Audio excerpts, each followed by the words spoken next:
ಅವರು ನಿನ್ನೆ supreme court retired judge Gopal ಗೌಡ್ರು ಹೇಳಿದ್ದಾರೆ SIT ಪ್ರೋಬ್ ಆಗಬೇಕು ಧರ್ಮಸ್ಥಳದ ವಿಚಾರದಲ್ಲಿ. ಯಾಕಂದ್ರೆ ಇವತ್ತೂ ಕಂಪ್ಲೇಂಟ್ ಲಾಂಚ್ ಮಾಡಿದ್ದಾರೆ, ನಮ್ಮ ಮಗಳು ಇಲ್ಲೇ ಬಂದು ಮಿಸ್ ಆಗಿದ್ದಾರೆ ಅಂತ ಬಹಳಷ್ಟು ಜನ ಕೊಡ್ತಾ ಇದ್ದಾರೆ ಸರ್. ಅದನ್ನ ನಾವು ಯಾವುದೇ ಗೋಪಾಲ್ ಗೌಡ್ರು ಹೇಳೋದಕ್ಕೆ ಅಥವಾ ಅವ್ರು ಹೇಳದೇ ಇರೋದಕ್ಕೆ ಪರನೂ ಇಲ್ಲ ವಿರೋಧನೂ ಇಲ್ಲ. ಕಾನೂನು ಪ್ರಕಾರ ಮಾಡ್ತೀವಿ, ಸರ್ಕಾರ ಕಾನೂನು ಪ್ರಕಾರ ಮಾಡಬೇಕು.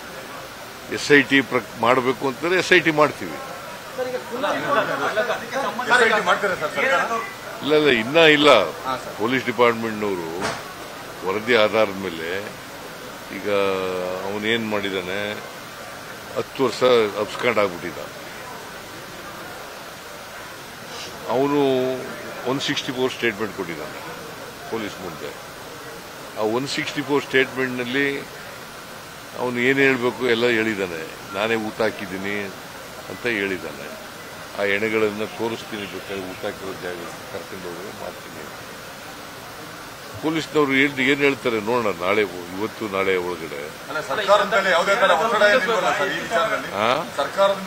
ಯಾವುದೇ ಒತ್ತಡ ಇಲ್ಲ. ಒತ್ತಡ ಹಾಕಿದ್ರು ನಾವು ಯಾರ ಮಾತು ಕೇಳಲ್ಲ, ಕಾನೂನು ರೀತಿಯೇ ಮಾಡ್ತೀವಿ.